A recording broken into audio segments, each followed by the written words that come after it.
Good morning, students. So today we will do English worksheet number 47, date 22 अक्टूबर 2020। ये आपकी पिछले हफ्ते की वर्कशीट है क्योंकि आपकी छुट्टियां पड़ गई थी, इसलिए अब ये वर्कशीट हम इस वीक करेंगे। और इस वर्कशीट में आप पढ़ेंगे चैप्टर 3, जो आपकी टेक्स्ट बुक है फर्स्ट फ्लाइट, उसका चैप्टर 3 पढ़ेंगे, जिसका नाम है 2 स्टोरीज अबाउट फ्लाइंग। ओके, जो फर्स्ट पार्ट है हिज फर्स्ट फ्लाइट, वो हम इस वर्कशीट में पढ़ने वाले हैं। जो एक कहानी है वो एक यंग सीगल की है, जो कि एक समुद्री पक्षी है जो उड़ने से डरता है, और किस तरीके से वो अपने इस डर से ऊपर उठता है, उसी के बारे में ये पूरी कहानी है।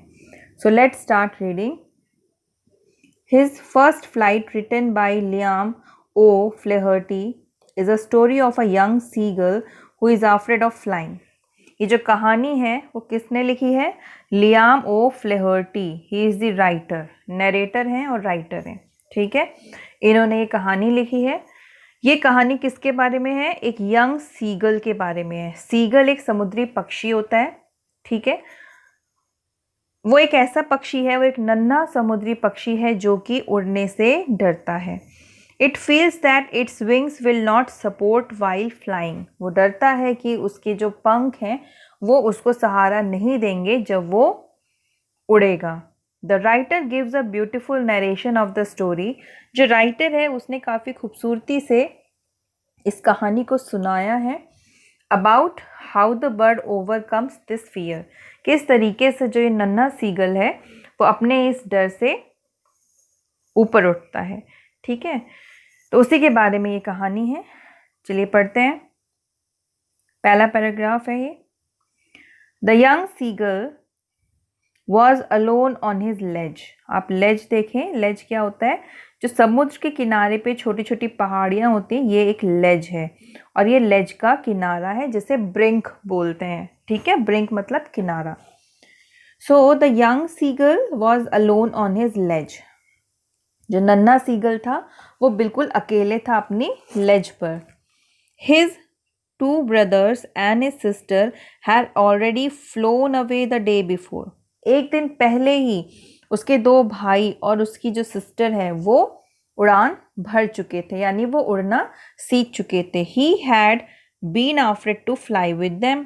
लेकिन ये जो नन्हा सीगल था वो बहुत डर रहा था उड़ने से, वो उनके साथ नहीं उड़ा। somehow when he had taken a little run, किसी तरीके से जब उसने हिम्मत जुटाई और दौड़ना शुरू किया, forward to the brink of the ledge, वो इस किनारे मतलब इस पहाड़ी के इस किनारे पर जैसे ही दौड़कर आने लगा, and attempted to flap his wings, और उसने कोशिश की अपने पंखों को फड़फड़ाने की, ही बिकेम आफ्रेड, वो डर गया। The great expanse of sea stretched down beneath, उसने देखा कि जो समुद्र नीचे से जो समुद्री किनारा है, जो समुद्र का पानी है, वो बिल्कुल नीचे की ओर था। And it was such a long way down, miles down, और उसको ऐसा लगता था कि ये कई मीलों की दूरी है जो वो कभी तय नहीं कर पाएगा। ही फेल्ट सर्टेन, वो निश्चित था, that his wings would never support him, कि उसके जो पंख हैं वो कभी भी उसको सहारा नहीं देंगे। So he bent his head, उसने अपना सर घुमाया, and ran away back to the little hole under the ledge where he slept at night, और वो अपने उस छोटे से छेद में जाकर छुप गया जहाँ पर वो रात में सोया था। Second paragraph. That was 24 hours ago, ये करीब 24 घंटे पहले की बात है जब उसने उड़ने की कोशिश की थी, यानी 24 घंटे बीत चुके थे, उसके पास कोई भी नहीं आया था, ना उसके बहन भाई मिलने आए, ना ही उसके parents. Since then nobody had come near him, उस 24 घंटे हो गए थे, उसके पास कोई भी नहीं आया। The day before all day long he had watched his parents flying about with his brothers and sister, उसने देखा कि पूरा दिन उसके जो माँ बाप थे वो उसके दोनों भाइयों और उस सिस्टर को, उसकी बहन को उड़ना सिखा रहे थे। Perfecting them in the art of flight, उन्हें उड़ने में परफेक्ट बना रहे थे। Teaching them how to skim the waves, skim का मतलब होता है छूना, ठीक है। तो वो ये सिखा रहे थे कि किस तरीके से समुद्री धाराओं को, वेव्स को छू कर निकलना है, and how to dive for fish, और किस तरीके से मछली पकड़नी है या मछली पकड़ने के लिए समुद्र में डुबकी लगानी है। तो इस तरीके से जो पेरेंट्स थे नन्हे सीगल के, वो उसके भाई बहन को सिखा रहे थे। He had in fact seen his elder brother catch his first herring. herring एक मछली होती है जिसे हिल्सा मछली बोलते हैं। तो उसने ये भी देखा कि जो उसका बड़ा भाई था यंग सीगल का, उसने एक अपनी पहली मछली पकड़ी एंड डिवोर इट मतलब, डिवोर का मतलब होता है खा जाना, और उस पहली मछली को वो बड़े ही शौक से खा रहा था। Standing on a rock while his parents circled around raising a proud cackle. जो उसका बड़ा भाई था वो एक चट्टान पर खड़ा था और मछली खा रहा था, और दूसरी ओर जो उसके पेरेंट्स थे यंग सीगल के, वो उसके चारों ओर उड़ रहे थे, उसके बड़े भाई के चारों ओर उड़ रहे थे और बहुत ही गर्व महसूस कर रहे थे और गर्व और चिल्ला रहे थे। And all the morning the whole family, उसने देखा कि पूरी सुबह उसकी जो पूरी फैमिली थी had walked about on the big प्लेटू। प्लेटू मतलब पठार, यानी एक इस तरीके से तो हिल हो गई, लेकिन अगर इस हिल का ये टॉप जो है अगर ये फ्लैट हो, मतलब ये इस तरीके से हो, तो ये होता है प्लेटू। यानी इसका जो टॉप है वो कैसा है, फ्लैट है, चपटा है। यानी पहाड़ी ही होती है प्लेटू, लेकिन उसका जो टॉप होता है, उसकी जो चोटी होती है वो कैसी होती है, फ्लैट होती है, फ्लैट सरफेस होता है, उसे हम बोलते हैं प्लेटू। ठीक है, उसकी पूरी फैमिली एक प्लेटू पर थी, उड़ रही थी, चल रही थी, एंजॉय कर रही थी, और दूसरी तरफ उसी के दूसरी तरफ जो पहाड़ी थी उस पर ये यंग सीगल अकेला था, और उसकी जो फैमिली थी उसको टॉन्ट कर रही थी। टॉन्ट मतलब ताना मार रही थी, क्योंकि वो एक डरपोक था और वो उड़ना नहीं सीख रहा था। ठीक है, third paragraph. He stepped slowly out to the brink of the ledge. वो धीरे से लेज से बाहर आता है, लेज के किनारे पे खड़ा होता है, and standing on one leg, एक पैर पे खड़ा होता है, with the other leg hidden under his wings, और दूसरा पैर उसका, और जो उसका दूसरा पैर है वो अपने पंख में छुपा लेता है।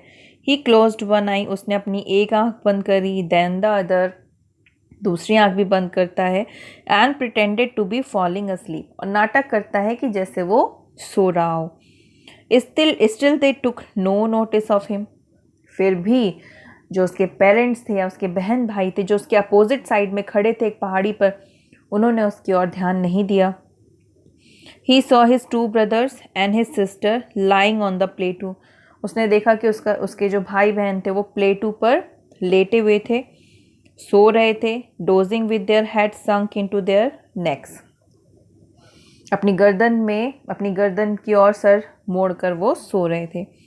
His father was preening the feathers. उसके पिता क्या कर रहे थे, अपने पंखों को संवार रहे थे।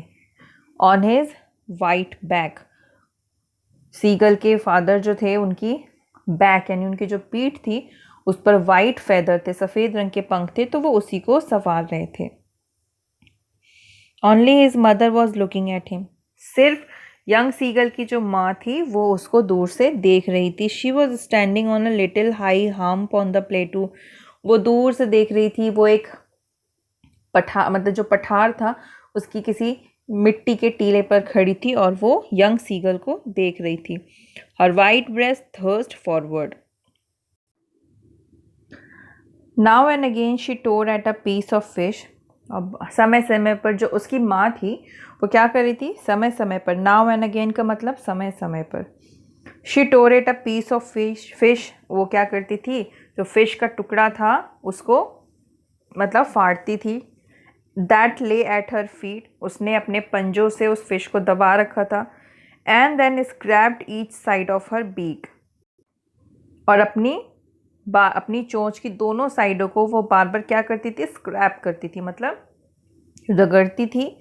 ऑन द रॉक यानी रॉक पर, उस चट्टान पर बार बार अपनी चोंच को रगड़ती थी, और जो फिश उसने अपने पैरों में दबा रखी थी उसको वो खा रही थी। ये क्वेश्चन आंसर है, कहानी हम पढ़ चुके हैं, उसी से रिलेटेड कुछ क्वेश्चन आंसर्स यहाँ दिए हुए हैं। तो अब ये क्वेश्चन आंसर्स मैंने इनके आंसर्स भी लिख दिए हैं, तो सीधे हम वहीं जाते हैं, वहीं आपको मैं इसके मीनिंग भी समझा दूँगी। ठीक है,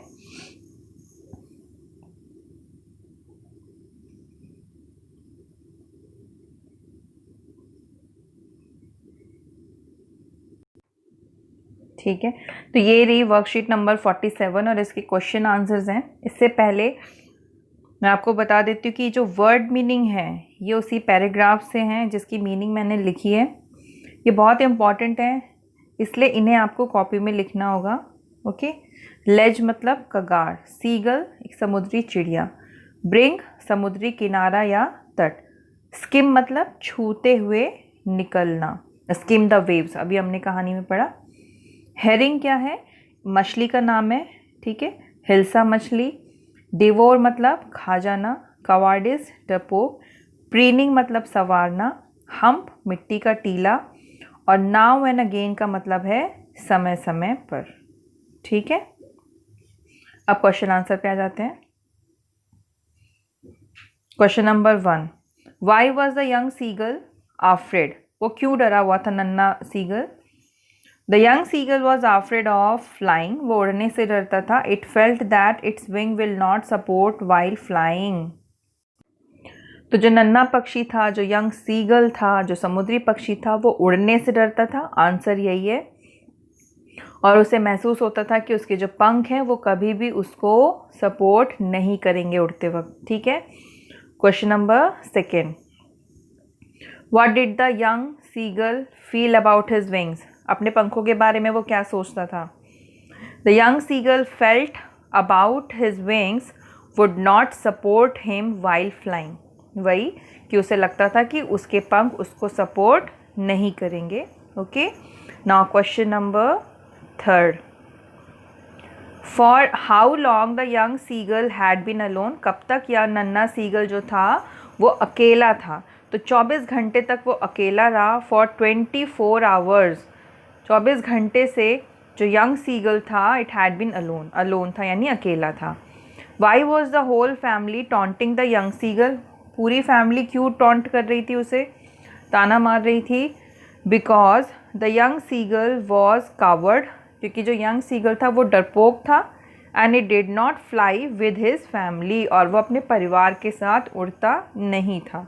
ठीक है, question number 5, what did the young seagull do out of his ledge, वो अपनी लेज से बाहर निकला, अपने छोटे से नन्हे से छेद से बाहर निकलता है, तो वो क्या करता है। The young seagull came out of his ledge, अपने लेज से वो बाहर आता है। एंड प्रिटेंडेड, और ये नाटक करता है, टू बी फॉलिंग अस्लीप, और वो ऐसे नाटक करता है कि वो सो रहा है। Pretended to be falling asleep. ठीक है, question number 6, what was seagull's father doing, seagull के पिता क्या कर रहे थे। Seagull's father was preening his feathers on his white back, अपनी सफ़ेद पीठ पर जो उनके पर थे या पंख थे उन्हें संवार रहे थे। ठीक है, तो आंसर है seagull's father was preening his feathers on his white back. Now question number 7, pick out the words from the passage that means the same, इसका मतलब है कि सिमिलर मीनिंग वाले आपको वर्ड्स ढूंढने हैं। ठीक है, यानी जो आपके जो अभी हमने कहानी पढ़ी है उसमें जो वर्ड्स है उन्हीं से मिलता जुलता हमने वर्ड यहाँ लिखना है उसी पैराग्राफ से। द वर्ज, तो ब्रिंक इसका सही आंसर है। किनारा, दोनों का मतलब होता है किनारा। टू शार्पन, प्रीनिंग संवारना होता है, और शार्पन का मतलब भी होता है मतलब तेज बनाना। ठीक है, संवारना। A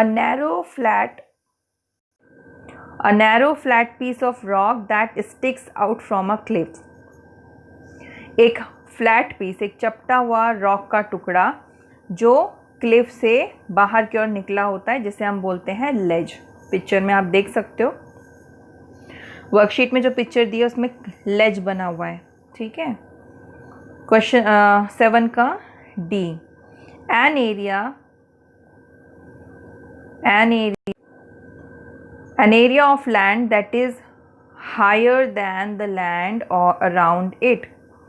यानी मान लीजिए ये ज़मीन का टुकड़ा है, ठीक है, और यहाँ पर ये टुकड़ा थोड़ा सा ऊपर उठा हुआ है, यानी आसपास का जो लैंड एरिया है उससे ऊपर अगर थोड़ा सा भी एरिया ज़मीन का उठा हुआ है तो इस पार्ट को हम बोलते हैं प्लेट्यू, ठीक है, पठारीय, पठार बोलते हैं, ये आप सोशल साइंस में पढ़ेंगे, ज्योग्राफी में। So answer is the plateau. Now last one,